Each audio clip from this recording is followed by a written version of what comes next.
امریکہ نے اپنے شہریوں کو فوری طور پر ایران چھوڑنے کی ہدایت جاری کر دی۔ امریکہ نے اپنے شہریوں کو فوری طور پر ایران چھوڑنے کی ہدایت جاری کی ہے کیونکہ ملک بھر میں جاری احتجاجات دن بدن شدت اختیار کر رہے ہیں اور حالات پرتشدد ہونے کا خدشہ بڑھ گیا ہے۔ امریکی سفارت خانے کی وارننگ میں کہا گیا ہے کہ ایران میں احتجاجات کے باعث گرفتاریاں، زخمی ہونے، سیکیورٹی اقدامات، سڑکیں بند، ٹرانسپورٹ معطل اور انٹرنیٹ کی بندش جیسے حالات ہیں جن سے امریکی شہریوں کی سلامتی کو خطرہ لاحق ہے۔ سفارت خانے نے مشورہ دیا کہ امریکی شہری اگر محفوظ ہو سکے تو زمینی راستوں سے ارمینیا یا ترکی کے راستے ایران چھوڑ دیں۔ ساتھ ہی کہا گیا کہ انٹرنیٹ بندش کے پیش نظر رابطے کے متبادل انتظامات بنائے جائیں۔ دوہری شہریت رکھنے والے امریکی ایرانی شہریوں کو بھی خبردار کیا گیا ہے کہ ایران دوہری شہریت تسلیم نہیں کرتا، اس لیے کہ ان کو اپنی ایرانی پاسپورٹ سے ہی ایران چھوڑنا چاہیے۔ اسحاق ڈار کا عباس اراغچی کو فون، ایران کی موجودہ صورتحال پر تبادلہ خیال۔ وزیر خارجہ اسحاق ڈار نے ایرانی وزیر خارجہ عباس اراغچی کو فون کر کے ایران کی موجودہ صورتحال پر تبادلہ خیال کیا۔ پاک ایران وزرائے خارجہ نے ٹیلی فونک رابطے کے دوران قریبی رابطے میں رہنے پر اتفاق کیا۔ دونوں رہنماؤں نے پاک ایران سفارتی روابط جاری رکھنے کے عزم کا بھی اعادہ کیا۔ دوسری جانب ترجمان ایرانی وزارت خارجہ اسماعیل بقائی کا کہنا ہے کہ امریکہ کے ساتھ رابطے کے ذرائع بحال ہیں۔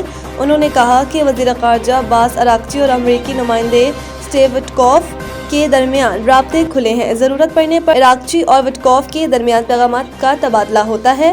روایتی ثالث سوئٹزرلینڈ کے ذریعے بھی رابطے کھلے رہتے ہیں۔ ان کے مطابق امریکہ نے کچھ معاملات کا ذکر کیا، کچھ عمومی خیالات سامنے آئے۔ مجموعی طور پر ایران کبھی مذاکرات سے پیچھے نہیں ہٹا۔ اب امریکہ کی طرف سے متضاد بیانات سنجیدگی کے فقدان کو ظاہر کرتے ہیں۔ اسمگلنگ اور غیر قانونی تجارت روکنے کے لیے ڈیجیٹل انفورسمنٹ اسٹیشنز کے قیام کا فیصلہ۔ ذرائع ایف بی آر کے مطابق ڈیجیٹل انفورسمنٹ اسٹیشن کو اسمگلنگ اور غیر قانونی تجارتی سرگرمیوں کو روکنے کا مکمل اختیار ہوگا۔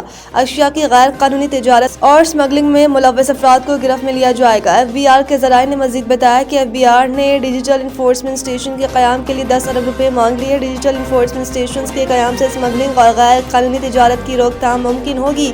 موجودہ چیک پوسٹوں کو ڈیجیٹل انفورسمنٹ اسٹیشن میں تبدیل کیا جائے گا۔ ڈیجیٹل انفورسمنٹ اسٹیشن کے اسٹاف کے لیے رولز، آپریشنز اور ٹیکنالوجی کا استعمال کیا جائے گا۔ خالی اسامیوں پر آرمر فورسز کے ریٹائرڈ آفیسرز اور سپاہیوں کو کنٹریکٹر پر بھرتی کیا جائے گا۔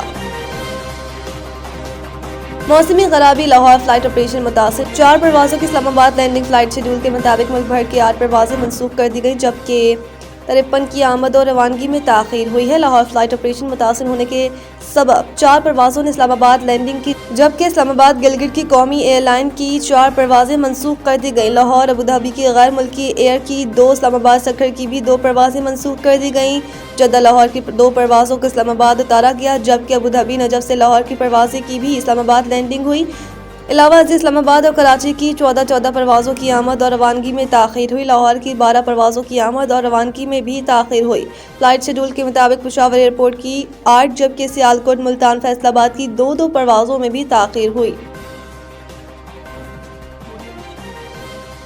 بنگلہ دیش کا معاملہ آئی سی سی کے لیے درد سر بن گیا۔ تفصیلات کے مطابق بنگلہ دیش کی جانب سے ورلڈ کپ میچز کے لیے بھارت جانے سے انکار کا معاملہ آئی سی سی کے لیے درد سر بن گیا۔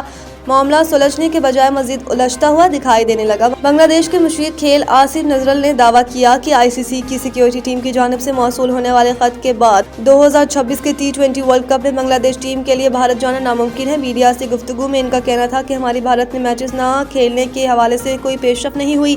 ہم نے آئی سی سی کو 2 خطوط بھیجے اور اب دوسرے خط کے جواب کا انتظار کر رہے ہیں۔ انہوں نے کہا کہ ایک اہم بات یہ ہے کہ آئی سی سی کی سیکیورٹی ٹیم اور سیکیورٹی کے ذمہ داران نے ایک خط بھیجا ہے۔ اس میں 3 چیزوں کی نشاندہی کی گئی ہے جو بنگلہ دیش ٹیم کے لیے خطرہ بڑھا سکتی ہیں۔